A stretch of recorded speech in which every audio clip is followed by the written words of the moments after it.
ಇನ್ನು ಕಾಂಗ್ರೆಸ್ ಶಾಸಕ ರಾಜು ಕಾಗೆ ವಿರುದ್ಧ ಕೂಬಾ ವಾಗ್ದಾಳಿ ನಡೆಸಿದ್ದಾರೆ. ಬೀದರ್ ಲೋಕಸಭಾ ಕ್ಷೇತ್ರದ ಬಿಜೆಪಿ ಅಭ್ಯರ್ಥಿ ಭಗವಂತ ಕೂಬಾ ಆ ಮುದುಕನಿಗೆ ಬುದ್ಧಿ ಭ್ರಮಣೆಯಾಗಿದೆ ಅಂತ ಕಿಡಿಕಾರಿದ್ದಾರೆ. ವಯಸ್ಸಾದವರು ಗೌರವ ಕೊಟ್ಟು ಮಾತನಾಡಬೇಕು, ಆದರೆ ಕಾಂಗ್ರೆಸ್ನವರಿಗೆ ಇರೋದೇ ಕೆಟ್ಟ ಬುದ್ಧಿ.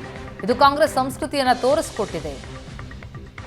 ಇನ್ನು ಪ್ರಜ್ವಲ್ ಪೆಂಡ್ರೈವ್ ವಿಚಾರವಾಗಿ ಕೂಡ ಕೂಬಾ ಪ್ರತಿಕ್ರಿಯಿಸಿದ್ದು, ಯಾರು ಅಶ್ಲೀಲ ವಿಡಿಯೋದಂತಹ ಕೆಲಸ ಮಾಡಬಾರದು, ಕರ್ನಾಟಕ ರಾಜಕೀಯಕ್ಕೆ ಇದೊಂದು ಕಪ್ಪು ಚುಕ್ಕೆ ಅಂತ ಬೀದರ್ನಲ್ಲಿ ಸಚಿವ ಭಗವಂತ ಕೂಬಾ ಹೇಳಿಕೆಯನ್ನ ಕೊಟ್ಟಿದ್ದಾರೆ. ಕಾಂಗ್ರೆಸ್ ಶಾಸಕ ರಾಜು ಕಾಗೆ ವಿರುದ್ಧವೂ ವಾಗ್ದಾಳಿಯನ್ನು ನಡೆಸಿದರು. ಮುದುಕಿಗೆ ಬುದ್ಧಿ ಭ್ರಮಣೆ ಆಗಿದೆ. ವಯಸ್ಸಿಗಾದರೂ ಗೌರವ ಕೊಟ್ಟು ಮಾತಾಡಬೇಕು. ಅವರು ತಾವು ಸ್ವತಃ ಮುದಿಯಾಗಿ ಇಂಥ ಒಂದು ಪ್ರಭಾವಿ ಪ್ರಧಾನಿಯಾದಂಥ ನರೇಂದ್ರ ಮೋದಿಯವರ ಇಂಥ ಒಂದು ಕೆಟ್ಟ ಬುದ್ಧಿಯನ್ನು ಆ ಕಾಂಗ್ರೆಸ್ಸಿನವರು ಇರದೇ ಆ ಕೆಟ್ಟ ಬುದ್ಧಿ. ಹೀಗಾಗಿ ಅದು ಸಂಸ್ಕೃತಿಯನ್ನು ತೋರಿಸ್ಕೊಟ್ಟಿದೆ.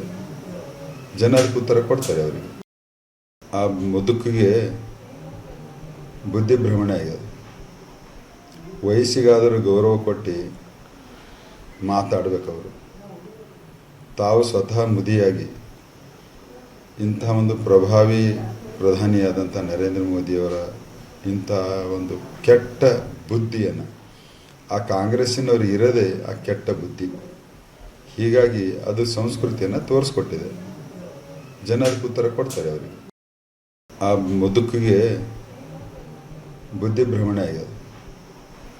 ವಯಸ್ಸಿಗಾದರೂ ಗೌರವ ಕೊಟ್ಟು ಮಾತಾಡಬೇಕು. ಅವರು ತಾವು ಸ್ವತಃ ಮುದಿಯಾಗಿ ಇಂಥ ಒಂದು ಪ್ರಭಾವಿ ಪ್ರಧಾನಿಯಾದಂಥ ನರೇಂದ್ರ ಮೋದಿಯವರ ಇಂಥ ಒಂದು ಕೆಟ್ಟ ಬುದ್ಧಿಯನ್ನು ಆ ಕಾಂಗ್ರೆಸ್ಸಿನವರು ಇರದೇ ಆ ಕೆಟ್ಟ ಬುದ್ಧಿ. ಹೀಗಾಗಿ ಅದು ಸಂಸ್ಕೃತಿಯನ್ನು ತೋರಿಸ್ಕೊಟ್ಟಿದೆ.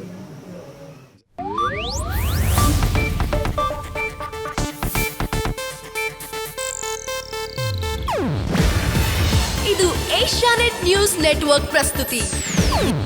ನೀವು ನೋಡ್ತಿದ್ದೀರಾ ಏಷ್ಯಾನೆಟ್ ಸುವರ್ಣ ನ್ಯೂಸ್.